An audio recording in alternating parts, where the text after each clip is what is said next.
Coming up tonight in the Ringside Report.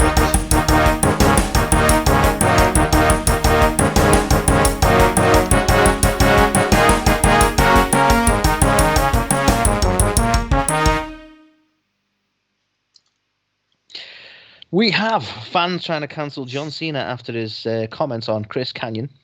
We have WWE bringing back the American Gladiators. We have the Young Bucks hint at a new AEW titles. We have Shane Thorne getting a new gimmick in WWE. We have AEW being blocked from using the King of Hearts for Owen Hart's Memorial Tournament. We have Bray Wyatt teasing a return to wrestling soon. We have the Royal Rumble being set for a Saturday in a huge stadium. We have Nick Khan becoming a fixture backstage in WWE. And lastly, we have Alexa Bliss set to be taken off WWE TV? Question mark. They're the headlines. Carl, hit me with the first one. Okay, so talking about John Cena. So Chris Kanyon was the subject of this week's Dark Side of the Ring. Yes, he was. And as we know from the last episode of Dark Side of the Ring, it turns out when you are the subject of that show, things don't go well for you. So obviously Ric Flair, a lot of stuff came to light around the plane ride from hell, which led to almost Ric Flair being kind of cancelled. So we went for Tommy Dreamer instead. Yeah, Ric Flair, Tommy Dreamer.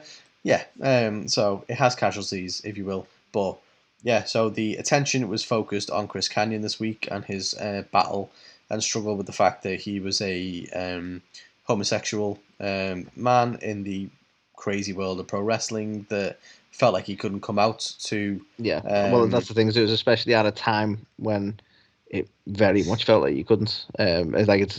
I think it's still a difficult thing now, but it's a lot more accepted. Doesn't feel like the right word, but it's a lot more accepted in the biz, isn't it? I mean, yeah. I think it was Anthony Bowens has actually even spoke about it because of that, because he actually. I think he read Chris Kanyon's book as a youngster, which was again some of the factors for him going into wrestling in a similar vein. No, definitely. Your answer. Carry on. No, but I think obviously if you watch the episode Dark Side of the Ring, it brings up the fact that after Kanyon had the whole invasion angle had kind of fizzled out and stuff like that, they kind of brought him back. And put him randomly in a thing with The Undertaker where he came out of a wooden box, almost like a closet, started singing Boy George, Do You Really Want to Hurt Me, and was told to effectively come out and do it in as camp as he possibly could, and ended up having this shit beaten out of him by The Undertaker. So a lot of people kind of felt that was WWE's way of saying, if you come out the closet, we're going to beat the shit out of you. And Chris Kanyon, until his untimely death, felt that way as well. That, they were. I'll be honest, the way you've explained it there doesn't feel like the most subtle subtext WWE's ever put out there. Yeah, exactly. So, all that kind of stuff was quite prevalent at the time. I think a lot of people knew he wanted to then, come out as being like the first openly gay pro wrestler. They also, WWE also had Orlando Jordan in their ranks at the time and were planning to do a similar thing. That caused a lot of kind of beef and animosity between, WWE and Chris Kanyon. And it was around about this time that John Cena was a guest on the Howard Stern Show. And, if you've ever seen the Howard Stern Show, nothing is really off limits on that show. Some interesting episodes if you want to go and see. But yeah, on the Cena episode, the Kanyon stuff got kind of brought up, and Cena basically said something along the lines of the fact that, it wasn't anything to do with that, in terms of why he's no longer with the company. It had nothing to do with the fact he was gay, that, they didn't kind of target him in that way, nothing like that. He was simply fired because he wasn't any good. And so, interestingly, Cena has taken a lot of flack for this.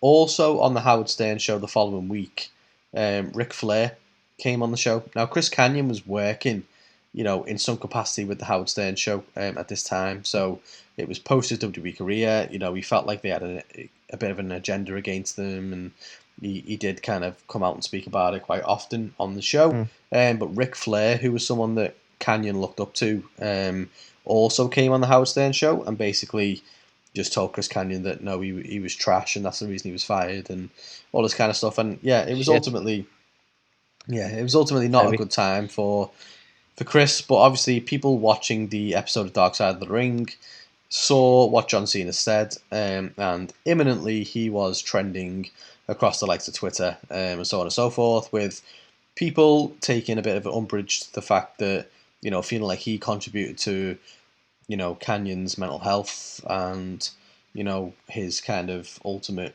demise in a way. See, I'm a bit torn on this, and I it's a volatile topic that part of me doesn't even want to talk about it, but the fact is, he was literally asked his opinion. Yeah. Like, you can't, it's not like he actively went out of his way to talk about Canyon in a negative light.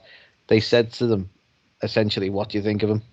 Or what do you think of our nationality? They wanted his opinion on the show. So I don't really think you can come at him for that. Like, I don't think it's fair to say you contributed to, like, so it's like, right, so you can only ever say nice things. Like, you can't say your actual opinion when people ask for your opinion. You can only ever say nice things. And that's absolutely not meant as any disrespect to Canyon. And, like, it was a horrible situation. But, like, I just don't get how you can come at Cena for answering a question. Yeah. No, I agree. It doesn't make any sense to me. And by the way, Cena's opinion is something we'll get onto because I don't agree with it, but it's still his opinion. Yeah. It's a weird one, this, because without going too in depth into it and stuff, it's been talked about that Cena was responsible for a couple of people losing their jobs in WWE. So the likes of Kenny Dykstra and ultimately Mickie James over a period of time because of shenanigans and stuff that had happened, backstage and so on and so forth. But, I mean, you could argue he had that throw being the face that runs the place. Yeah, so he certainly had the power. But yeah, I think ultimately what Cena did, whether he was towing the company line, whatever, he said that Canyon was fired because he wasn't that good, right? And I think to your point that you're going to come on to is the fact that we don't agree with that. At least I don't. I think Canyon was a fantastic worker. I don't know. I don't think anyone will ever know whether WWE had an agenda because he was gay, right? Mm-hmm. Because that's something that they've never admitted. I think Cena made the point in the interview, he was released from the company before he even came out. Like, it's almost suggesting that there's no way WWE could have known, even though they clearly fucking could have. But let's just say we're never going to know on that front. He was a victim of just dog shit booking. Yeah. We know he can go in the ring. We knew he was a really talented guy from his WCW days, so there's no reason they couldn't have booked him and booked him well. And technically in the ring, I think, again, a lot of people have pointed this out, he was better than Cena in that sense. Like, Cena might try and have the argument he wasn't the whole package, and what they had in WWE was not like a great character or a great guy, but the fact of the matter is he could have been. And, we've seen many people who are really talented who are victims of creative, so you can't put it on Canyon. No, of course not. I think, he was known as the innovator of offense. Like, he literally would come up with some crazy, insane moves in the ring. There's no denying the fact he could go in the ring. I think there was always a bit of a question mark around his on-screen kind of persona and stuff like that. Like, obviously, he had quite a big lisp, and that's not, that was historically frowned upon. Apologies for not remembering, but he had a masked character in WCW that was really over.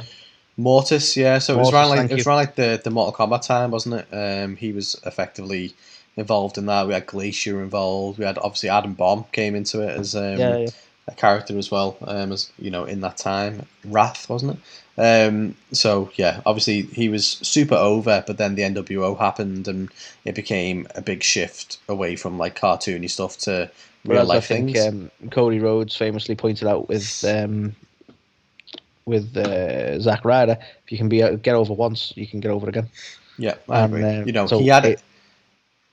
Oh yeah, sorry, I was going to say he had everything that he needed to in terms of technical prowess in the ring. And I think even as like who better than Canyon and stuff like that, like he had something, and WWE realized that at least at some point. He came in, he was a tag team champ, and did they put the TV title on him? Like, basically, he was a double champ in WWE. I can't remember what it was that he had.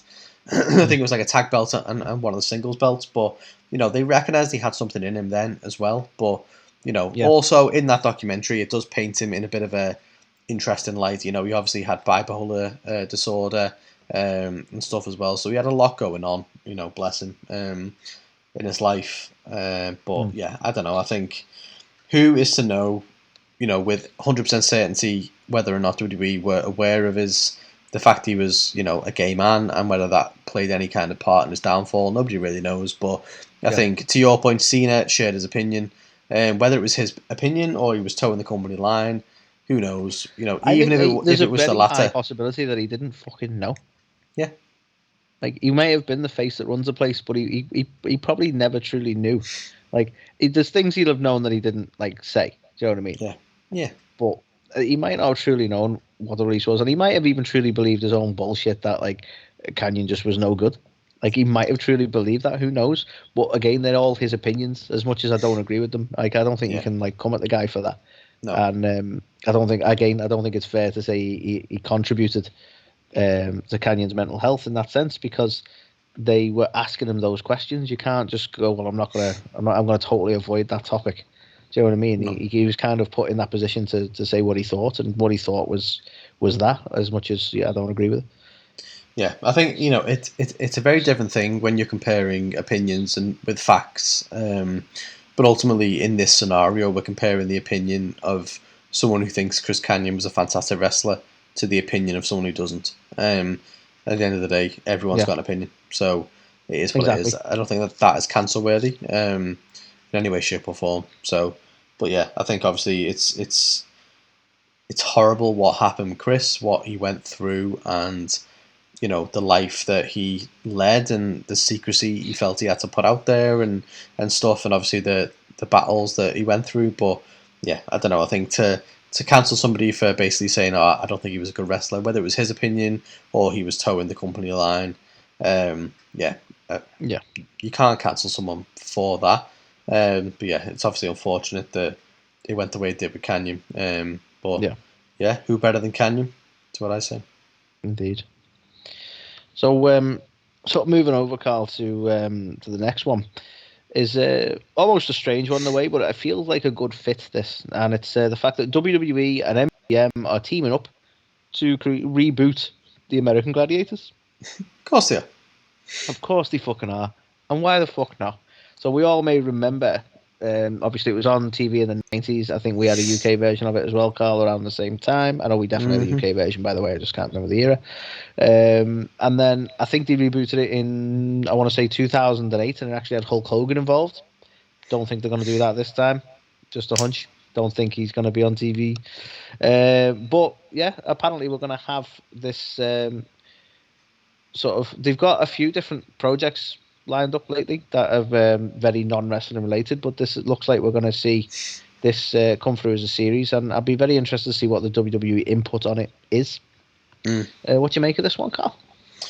I think it very much ties into the direction they seemingly appear to be going, you know, especially in the likes of NXT and stuff like that. They're trying to find people who are their, you know, larger than life stars. I think you can see even the likes of Casey Catanzaro coming over from American Ninja Warrior.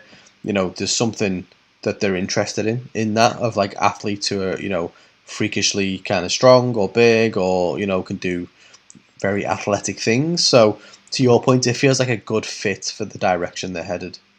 Yeah. And then naturally, in a method of cashing in, apparently we're getting a 30 for 30 documentary on American Gladiators just to tie effort in as well. So why the fuck not? Of course we are. I'm sure they'll rake in the profits from that as well. But yeah, interesting. Yeah, I mean, I'm sure we're going to see Reggie flipping his way onto your screens even more. Oh God, please not. Sorry. You know, interestingly, you mentioned, obviously I was a big fan of the UK Gladiators, but I also had a game on the SNES or the NES back in the day of American Gladiators, and I absolutely fucking loved that game. So it was very, it was a little bit different to the one we had over here, to be fair, in terms of like the stuff they had them doing. So yeah, I just feel like bring it back. I don't know what's the best thing for it. Do you want it to stay very retro and campy like it was, or do you want it to become something else? Do you know what I mean? And how do you bring it back?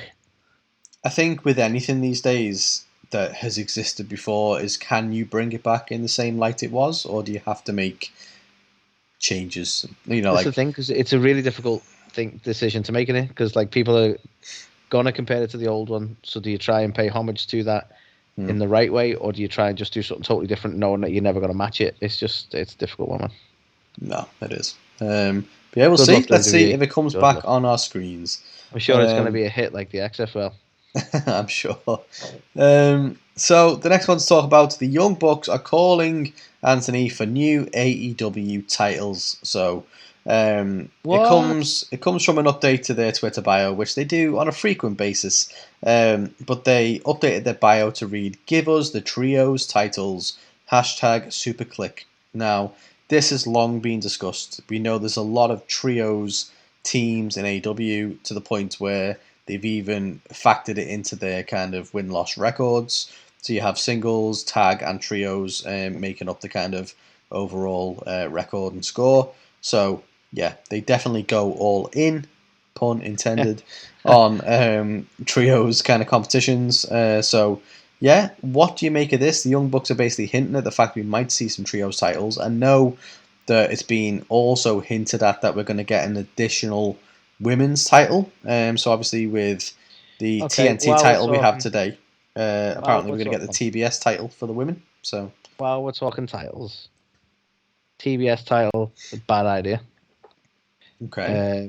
And the trios titles, I think, are potentially a bad idea. And that's not me saying that the women don't deserve a second title. It's me saying that the roster is too thin at the moment to have two women's titles. Similarly with the trios, it's a similar vein.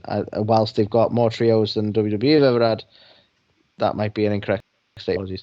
I don't think there's enough trios to merit a set of titles. And I think that I worry about them falling victim to the WWE problem of having too many titles and not enough people. Yeah, I'm on the fence. I'm not, I can't agree with you on it because. No, let's look at the women's side of it, right? If you bring in a TBS title, right, and you go, how Ruby Soho's like she's destined to go up again for the women's title when she's earned her spot, and now they've got a TBS title, and they go, who should we put it on? And the Ruby Soho's got a title quicker than she should have had because she's the one in the limelight at the moment, and they've got another women's title they need to fill. I just feel like it'd be a bit too much too soon. Yeah, I mean, I think that depends on the booking, right? So I think if to your point, if they just go, oh well, Ruby Soho's hot right now, we'll give her the title, then that would be a problem regardless of any title. Right now, that's kind of why I went. But for me, I don't think the women's roster is that thin anymore. I think we're almost at a point where we've got the likes of a Chris Statlander, a Penelope Ford, a Rio, Hikaru Shida, who keep going. They're not going to be going up for the main title anytime soon. So me being a massive advocate of the IC title, I don't think it's a bad thing to have a secondary prize for them to go up. So is this literally, I assume, the TBS title, then it's going to be the exactly what the TNT title is to the men's division? Well, it's going to be the secondary title. According to Tony Khan, that isn't the case with the TNT title. He has firmly said he doesn't view the TNT title as a secondary title. But it is, though. Well, we think that. But according to Tony, he doesn't believe that. So how can you be one person can be champion of the fucking world and the other one be champion of TNT? Well, yeah, I think it depends how they do it. So I think when they brought the TNT title in and it was like a television championship, it was to be defended on TV and stuff like that. And that hasn't necessarily always come through. Like, it hasn't not either. Like this week on Dynamite, we're getting Miro versus Sammy on TV for the title. So, it's not almost like defended every week like it was with Cody. But, I'm not against it, basically, is what I'm saying. I think it wouldn't do the women's division any harm, because I do think, if you look at it, there's not a load of the women who are on the main event scene in AEW that get a load of TV time. But if they had a secondary title, maybe it would. They've just signed the likes of Kiera Hogan. They've just got Jamie Hayter. Do you know? I'll give you credit. I'll take that. To be fair, that they are signing people left and right as well. So I'm looking at what we've got now, and I'm probably not even thinking about the likes of Jamie Hayter yet, or even Julia Hart, who are just getting into sort of building up as wrestlers in AEW. That is. So you make a good point. Maybe I'm just underestimating the depth of the women's roster at the moment. Yeah, I think I haven't actually spoken to you about this off air, but for next week's segment, I'm keen, obviously, with the impending draft coming up for WWE, I am keen to compare the rosters and basically say, like, you know, how much depth have they got and what is the quality of the people they've got in terms of like a tier list or something like that. So would you want to do like literally versus, or do you want to do 1 week looking at one company and 1 week looking at the other? I think how it depends. In depth do you want to go? I think it depends how long it takes us. But I'd love to basically just get like a tier list up and just go, here is the WWE roster. Here's the ones we think are super caliber stars, like the likes of Brock Lesnar. You're gonna go full Mary Poppins for a second. Here are the ones who are super caliber. And here are the ones who are A's, B's, C's, D's, whatever. And then do the same for AEW. We need to agree on judging criteria though, because I wouldn't want to like not rank in the same method, if that makes sense. Yeah. No, I mean, I think we'll maybe just like discuss it and then come to some kind of agreement. Yeah, this is how cool we are, guys. When we're not podcasting, we're talking about wrestling. Oh yeah, that's what we do. But yeah, anyway, back to the trios title. Oh yeah. I don't know. I think we do have a couple of trios. We have a trio of trios, if you will. We have. I just hate stuff like this where it's similar to WWE with the tag belts, where they're going to go, we need more trios, so then they start making trios. Yeah, which I think will happen. But at the same time, I think they also have a roster of people who are trios. You've got the Best Friends, you've got Jurassic Express, you've got Super Click, you've got there's shitloads. Keep going. You keep saying this, but there is shitloads. You've got any? Just I can see it now where they're gonna have it's Darby and Sting and Hook. I don't know. Well, yeah, there you go. Ricky Starks, Hook, and Powerhouse Hobbs. That's a trio. But yeah, so more and more of them. Everyone complains about the amount of factions, and effectively, it's not even necessarily a shitload of factions. It's like a shitload of a trio and a tag team, or a trio and 2 single stars, or something. So to give them something to compete for, look at the Inner Circle. You've got a tag team in Proud and Powerful, but there's nothing to say that you couldn't have the rest of the guys in there go for the trios. It does create a lot more kind of. I don't know. I don't think every feud needs to have a title involved. I'm going to go for positivity again. I will concede that this has potential. Yeah, I mean, it's something different. It's not something we're used to in WWE or anywhere else really. So a trios kind of thing could be good. It could fall on its arse. I think we don't really know, but I do firmly believe a secondary women's title, as they are continuing to build up that roster, could be good for them, especially with the additional hour of telly that they've got, as well as Dark and Elevation. So yeah, interesting. I think they've literally only really got 3 titles plus tags, haven't they, at the minute? So yeah, I think they could add 1 or 2 more. All right, but if they start mentioning some sort of hardcore 24/7 title, I'm out. Well, if they do it well, and it's not just about flips. No, I'm out. That's my limit. Okay. Fucking positivity didn't last long, did it? Anyway, what's the next one? Speaking of positivity, Shane Thorne, who you may remember from Retribution. I think he was the one they called Slapjack. I don't know. Who give a fuck, really? He hasn't been seen on TV in a while, Carl, but he's been seen in some house shows. And what is he doing? I'll tell you what he's doing. He's decided he's going to be Crocodile Dundee. So we're going for a nice little gimmick change. He's trying to embrace it. I think he's put a couple of things on social media, saying about Crocodile Dundee was badass. But it just feels like the old school WWE booking of, well, you're Australian. And I'm like, I don't know. I don't know how I feel about it, but anything's better than a stupid mask and a stupid name. So what do you make of it, Carl? What do you make of this potential gimmick change? I mean, you say that anything is better than a stupid mask, but when that thing is, you're Australian, so you're going to be fucking Crocodile Dundee or Steve Irwin or something, then it's like I'm waiting for him to just terrify the fuck out of someone. Yeah. You call that a knife? Well, fuck, Jane, put it down. Yeah. Well, it still won't compete with Drew McIntyre's sword. It's all about the fucking who can swing the biggest. Gotta happen if they don't do a backstage segment where he does that. Yeah, it's all about swinging the biggest piece in WWE. Just a back and forth between him and Drew. You call that a knife? I want that to happen though. Thank you. Yeah, it sounds shit. I'm sure it'll It be is shit. I Well, let's think embrace it. they've Positivity all had the way. they've had a The massive method of fetish retribution. for this kind of gimmick ever since that Tough Enough season when they had that guy whose name escapes me, but he was the guy who they wanted to Nathan win it. Jones. No, That's and meant basically Australia. he was like from Florida and he used to wrestle alligators and stuff, and they were fucking all over it. Like they wanted him to be like this big star, but effectively you just couldn't be asked. So But I the think, worrying thing is, I think WWE pushing into the whole variety show element, like you say, I think they'll probably try and get a point where he actually wrestles an alligator. oh yeah, wouldn't surprise Or me. they do something with a live alligator. I think they want that to happen, and sadly Shane's got the gimmick, so. Or it'll be someone from catering who is dressed as an alligator because that seems more fitting. To be fair. So yeah, Shane Thorne, new gimmick. Who'd have thunk it? And speaking of things that people might not have thunk, so we mentioned last week that AEW have partnered with the Owen Hart Foundation.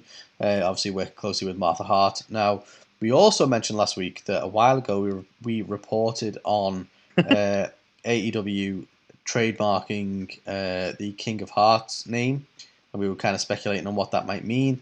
It turns out that we were right. We solved the case that they were planning to use it for some kind of tournament to Another honour case closed, Carl.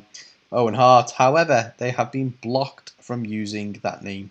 So, yeah, I believe that was the original plan. They were going to call it the King of Hearts tournament. But, yeah, it's been blocked. But it's unknown as to who has blocked it. Now, you would I know, think, how weird was this? it's obviously WWE, right? No. Sabrina. Clarissa explains it all, gets involved. Because Melissa Joan Hart herself has apparently got a men's clothing line called King of Hearts. So, yeah, okay. Never mind, teenage witch. The petty. No, I'm not. Teenage bitch. Sabrina the teenage bitch. So, yeah, in Yeah, surprising... again, we don't know if it's true or not, but it may be that they blocked it. Yeah, surprising headlines you didn't expect to hear today. Sabrina the Teenage Witch blocks Owen Hart's tournament from AEW.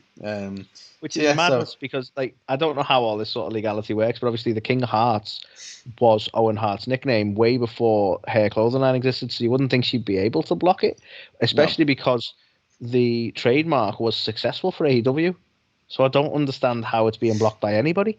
I don't get how it works. I really don't. But obviously they're not using. We know they're not using it because they've already announced the tournament.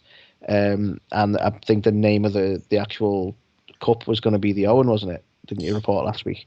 Yeah, so they're calling the actual cup aspect of it the Owen, but I think they're going to call it the Owen Hart Memorial Cup or something like that. But they will win the Owen.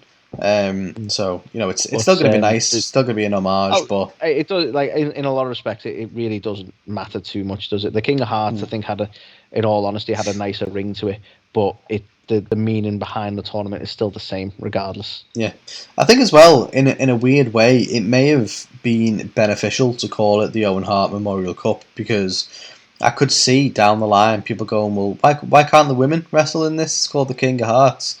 That's sexist. Yeah. So that's a fair point. It doesn't have that gendered sort of naming, does it? So yeah. So who being knows? very woke there, Carl. I love it. Well, it's the world we live in. But yeah, who knows? Maybe it's been beneficial in that sense. But yeah, Owen was the King of Hearts, but ultimately he was Owen Hart. He was everyone, someone that everybody loved. So yeah, the Owen Hart Memorial Cup and the chance to win the Owen as an annual thing, I think is still going to be fantastic. I can't wait to see it. I love a tournament. Everybody knows this. I want the King of the Ring to come back. We're now going to get the Owen Hart Memorial Cup, and I am here for it. Thank you, AEW, and awesome to see Owen kind of getting honoured and his legacy carrying on, really, because he was such a fucking excellent talent and gone too soon. So, yeah, indeed. And so there you go. In brief, Sabrina blocks Owen Hart tournaments. Yes, she does. So, Carl, next one. Kind of not a lot to say, but an interesting piece. I'm sure you'll agree. We had a fan recently tweeting, good old Wyndham, or Bray Wyatt as he's known, saying, "We miss you, Bray." Essentially, is what he said. And Bray responded saying, "Everything will be clear. I'll see you all very soon." And then, "Revenge is a confession of pain." So, as cryptic as Bray likes to be. But obviously, this was 15th of September, this tweet. So a lot of people are like, soon, you say? And obviously, we know. In fact, there's speculation over this whole contract status because we know that his non-compete would be coming up towards the end of October, I think, based on people going, this is when he's released, this is 90 days. But there's also this weird rumor, and I don't even know if you can do this, but there's this rumor going around as well that he didn't accept the 90-day non-compete. Now, I don't know if you can do that, like whether people accept it for the payout, and that's how it works. You get released, you get an amount of money, and you don't compete for 90 days. And he's just gone, nah, I'm good. Or not. But that would be pointless given that we're getting close to the end of October. So you'd just take the money, wouldn't you, for the sake of an extra few weeks. So I don't know if that's true or not, but a lot of people are suggesting you could see him sooner rather than later because he never had the 90 days or never accepted the 90 days. I don't know if there's truth to that bit. But what do you make of this? Do you think so many people really want this to be an actual work? I don't know. Like, I would be actually really kind of pissed off if it ends up being a work with WWE, I don't know how you feel about this, but like to turn something that you've actually done to dozens of people into a story, just massively cunty, isn't it? Like, we didn't really sack this one. There was a lot of talk about that with the Drake Maverick, wasn't there? Around the time, whether or not he saved his career or whether it was like a bit of a work and insensitive and stuff at the time. I sincerely hope that he saved his career, because if it was a work, that is like a massively insensitive thing to do. I mean, there's already rumours that Bray Wyatt is going to show up tonight. Obviously, Dynamite hails from Rochester in New York, which is the hometown of Brody Lee. So people... how beautiful would it be for him to turn up tonight? Well, exactly. So I have no idea whether there's any truth to any rumours in this or whether it's, wishful thinking. But well, I'm staying up to watch it now. Thanks, Cal. But no, I think, there's a lot of speculation that something like that might happen. So we know what happened with the likes of Aleister Black, with him not having the 90-day compete clause, and so he just rocked up after 30 days and shocked everyone. We also know that, TNT have said after the whole Sting thing, we want to announce the people ahead of time so that we can get more viewership on the show. So, I don't know, man. I think TNT, that was said before the whole Punk and Bryan Danielson stuff. And look how well that worked. Yeah. I don't think they need... Because bear in mind, people were speculating like fuck over Punk. No one speculated over Danielson turning up that night. No, not that night. The night he did turn up, sorry. Yeah. I don't know. I think they've proved that the surprise element can work. And whilst they'd like to announce, or they may want or have to do some announcements, I think this would be one that they definitely won't. Yeah, I mean... Don't get me wrong. If Bray Wyatt rocks up tonight on Dynamite, I'm going to lose my shit. I don't see it happening personally. I don't know that the poetry behind it would just be great, wouldn't it? No, it would be good. I think the problem is I don't know. I want him to be in AEW. I don't know how I want him to be used. Like, people are like, oh, he should go in and take over the Dark Order and do like an homage to Brody. I'm not a fan. Anyone should lead the Dark Order now. No, people, but obviously they're in disarray at the minute. So what do you do? Do you have someone like Hangman come back and try and fix it? Do you, give it to someone else to take the reins? Like, what do you actually do?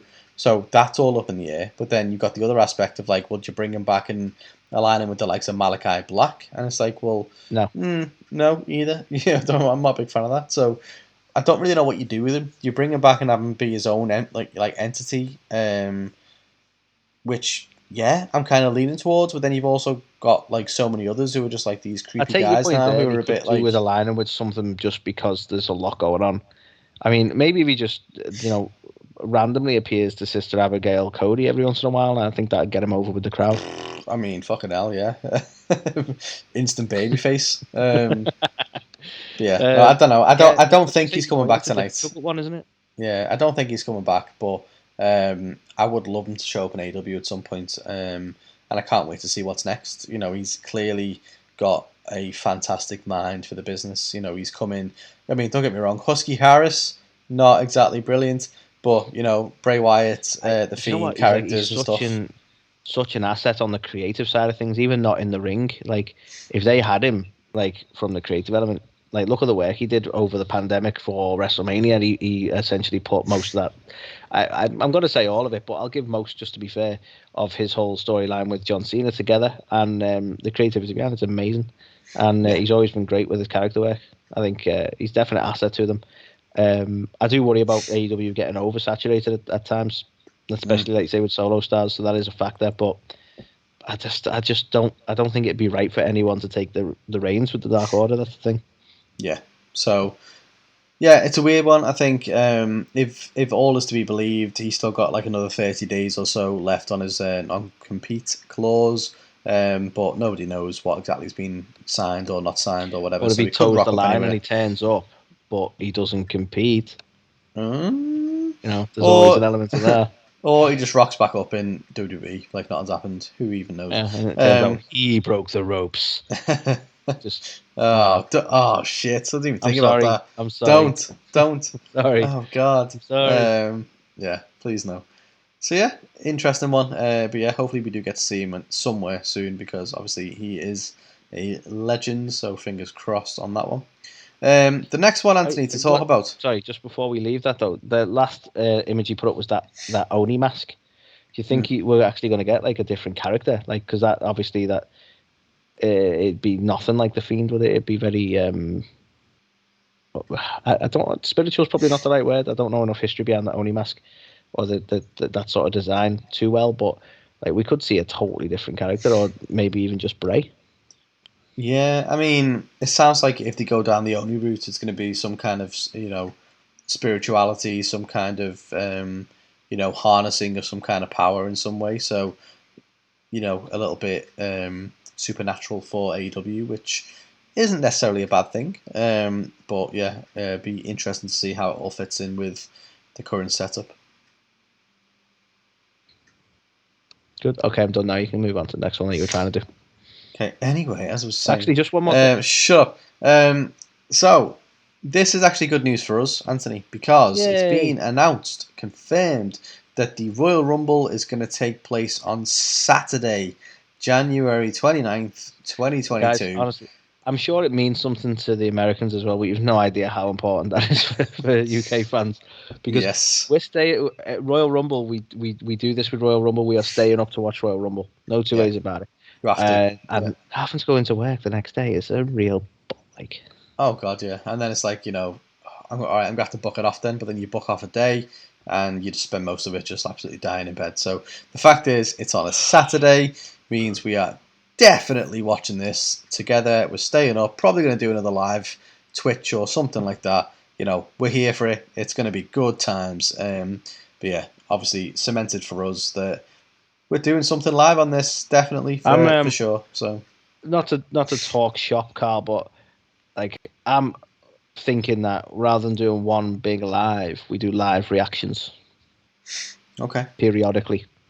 As we're hyped about something, because then it'll allow us to enjoy the Rumble. The Rumble is a very important pay-per-view to me. I've just got like visions of us, live reaction to like someone entering the Royal Rumble, and it's just like it's like a 2-second, video that we post. Live reaction to the main title. Not again. That's it. 4 seconds. Stick it on the stick it on the YouTube shorts. Why not? But yeah. Well, yeah, it's one of them. No, I mean, I get your point. Obviously, we tried something drastic, didn't we, for WrestleMania, where we were like live streaming the whole thing for like 4 hours, and I think probably more so for you, because I'm blind as fuck anyway, is trying to keep up with like the comments and who's saying what. I'm sat with old man Carl. Like, what's going on? Like, there's kids these days and these computers. I'm just thinking, like, because I want to engage, obviously, but I the Royal Rumble's more important to me than Mania, if I'm honest with you. So I'm like, nah, I'm watching that. Yeah.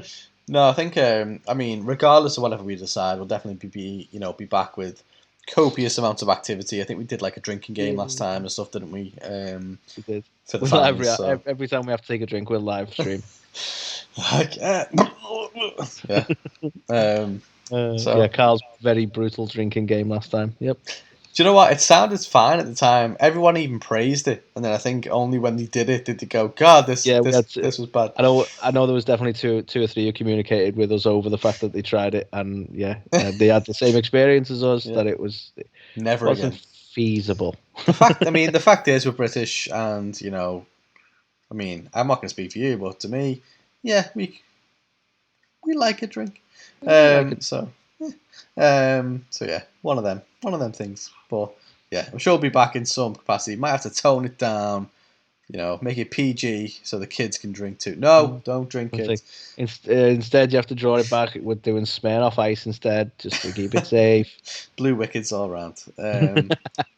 So yeah, but no, I was made up with this. Obviously, Royal Rumble on a Saturday, fucking brilliant news for us in the UK. I don't think we've got this as a news segment, so I suppose I can slightly segue into it now. But there's also the belief that WWE are going to come to the UK for SummerSlam next year. Nice. So, I mean, potentially it's when was the last time we had a big pay-per-view in SummerSlam '92, obviously. And you remember that one quite fondly, don't you, Carl? Oh, yeah. Fucking course I do. Am I right in saying that sold out in how many seconds, Carl? Oh, yeah. Many, in many seconds. Many seconds. Thanks, historian. Many few seconds. It wasn't historian. long. But no, obviously Brett versus Bulldog was massive, obviously, for us as a family and as a household, divided the family. And, we spoke to Georgia about it, obviously, just how much it meant. And, it still gets talked about to this day. It was Davies probably his best ever match. Yeah, obviously we've had Insurrection and Rebellion, I think, at one point over here. So random stuff, but to have a SummerSlam back over here again, I think would be amazing. So I think it's talked about being in Cardiff, which is a bit of a ball ache, but still isn't a million miles away. It's a really good venue, Liverpool. It is. That is a good place. Just saying. Yeah, it's funny because me and Anthony keep saying, okay, we're definitely going to go and see them next time they come over. So they've just been over and we didn't go and see them. Now WWE are coming over to Liverpool, so I'm like, maybe we'll do it. But then AEW are talking about it, but they're like, we'll probably go to Craven Cottage in London. And it's like, well, it's not for us. Not going to go down there. Fuck you, Tony. But then, finally we get a pay-per-view from WWE coming over as well, and it's like Cardiff, and it's like, couldn't it be North Wales at least? Yeah, that's just we don't like to travel. Yeah, exactly. Lazy bastards. But yeah, Manchester. Even Manchester is too far. Obviously, that's what I was going for. Not against Manchester. It's just the next closest one. Yeah, but it's Liverpool we can do. Manchester, we've been to Newcastle before, but that was a mission one. It was a couple of hours, so yeah. And to be fair, didn't we go somewhere like Stoke or somewhere for not for wrestling, but for a concert as well? We're not opposed to traveling, but we're getting lazier in our old age, I think. Yeah, no, we are. But yeah, interesting times all around. Royal Rumble is on a Saturday. WWE potentially coming over to the UK, and AEW still TBD on when they come over too. So yeah, exciting times. Just thinking about it, we're not going to get any sympathy for this, In America, it's they travel 800 miles or something, and we're just 10. Yeah, but we're old and lazy. I don't think these guys, they've got the whole lives ahead of them. We're old. So the next one, Carl. Speaking of old, Nick Khan has been seen backstage at a few shows now, and it is heavily believed that he's actually going to become a fixture backstage at shows in WWE. It's been reported that he now travels with Vince McMahon quite regularly so they can conduct business whilst at the shows and such like that. And it is not unusual to see him backstage or have a backstage presence from one Nick Khan anymore. It's not unusual to have Nick Khan backstage, yeah. Not unusual to fire everyone. Anyway. So Nick will be regularly backstage, apparently, and he's here to stay. Wonderful. I was going for Matt Hardy there, sorry. Okay. Yeah, it's a bit weird, isn't it? Especially travelling with Vince. That's a reality show on the WWE Network waiting to happen. Travelling with Vince. Dad, did you just sneeze? Get out of my sight. That's a good shit. I mean, we've heard all the stories about Vince. He's a fucking. I cannot wait for the day. Like, I hope he does some kind of autobiography. It'd be so good. Yeah. It's honestly like, oh man, it's gonna have to have so many people review it. Like, you can't say that, Vince. You just can't. I mean, he'll have to release it once he's dead, because I imagine there's that much incriminating evidence in there, based on the kind of guy he is. Yeah. Just the confessions of. He's already wrote it. He just can't release it. He just cannot fucking release it. Yeah, 100%. So the last one to close out the news with, Anthony, is a bit of an interesting one. So we're not going to do spoilers for Extreme Rules, but you might be able to tell by this news story the outcome of the match. But rumour has it that Alexa Bliss is set to be taken off WWE TV pretty much imminently. So yeah, obviously she was in a match with Charlotte Flair at Extreme Rules, and as part of that match we did see the destruction of Alexa Bliss's closest friend, Lily, and obviously a bit of a mental breakdown / freak out from Alexa as a result of the shenanigans that took place. So yeah, the belief is that she's being written off TV for what is being said to be a few months. So interesting timing with the likes of the draft coming up this week. But yeah, what do you make of it? Alexa Bliss not around anymore. Do you think she's gonna go away and come back? I don't want to be this guy, and I'm going to apologise to everyone now. Right? Is this WWE being a bit cunty about Bray? Maybe. She's having to have time off because of her best friend. Like, I don't want to be that guy because it was a real life tragedy, but it just feels a little bit, storyline wise, a little bit like a fuck you. Or is that just me? I mean, damn. Like, I didn't even think about that, to be fair. I didn't, so you said it the way you said it. Yeah, shit. Maybe. They've been quite meta with stuff, haven't they, WWE lately? Like, they are literally, making kind of, real world situations play out in front of our eyes. So, it's just funny because she's carrying the Bray Wyatt sort of gimmick, as it were, in a way. And, like, they're doing that. Like, I don't know, the whole thing with Lily. And I'm like, I hope they're not, because that's, like, really fucking insulting. But it's just crossed my mind, and I thought I'd share it with you. I mean, it's an excellent point, to be fair. I can't remember, did we cover some news story? No idea the legitimacy of it, around, Bray. That's not the reason why he was off. It's not about the fact that Brody had passed away, blah, blah, blah. But yeah, but apparently it changed every week. Good to go and so on. And, like, the rumours that, like, he needed time off weren't actually true, apparently. But, again, we don't even know if that counter argument is true, because nothing's really been said from the right places, Interesting all round, I would say. But yeah, I so sorry to throw that thought out there, because it's not a nice thought, but I was like, that felt too similar. This is now making the dirt sheets, right? Yeah, you know this. Meltzer's picking this up. He's like, I've got inside sources, let's say. Inside sources on the meltdown. Yeah. Fucking yeah. So bad now. Let's pull away from that slight thought there. So apologies for that one. I almost didn't want to say it. But let's look at the women's division with Ara. That's a terrifying thought, isn't it? We're left with don't worry, Shayna and Nia and Doudrop and Eva Marie will carry Raw for us. It's gonna be fine. I'm so glad the fucking draft is coming, because Raw really needs it. Yeah, I mean, the sad part is that SmackDown probably needs it too. Like, I know they've had Becky and Bianca kind of holding up things. I know Bayley's out injured, and they brought Sasha back. But yeah, I feel like they need some kind of... I think that the big name talent is too heavy on the SmackDown side, isn't it? You got Sasha, Becky, Bianca. Then they brought in the like popular ones from NXT, who are, again, the new to SmackDown, but they're still popular in NXT, and Toni Storm and Shotzi.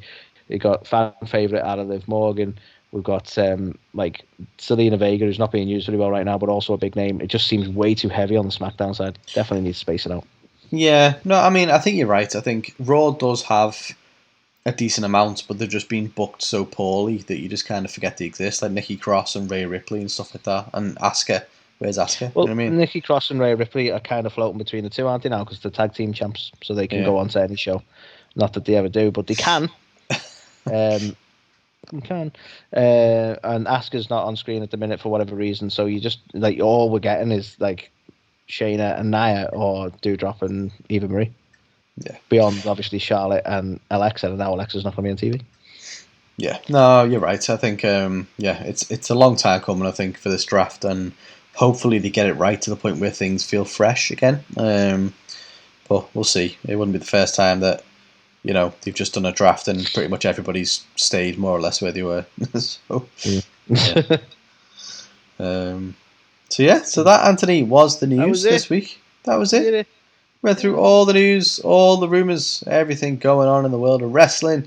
And we will be also talking about the fallout from Extreme Rules. If you haven't checked it out already, we've just covered This Week in Wrestling, where we spoke about Raw, SmackDown, NXT, Dynamite, and Rampage, as well as some stuff that was going on in Impact. So if you haven't already, check that out. But we will be back to talk about Extreme Rules right after this. This is Griff Garrison, and you're listening to A2theK. A2theK. A2theK.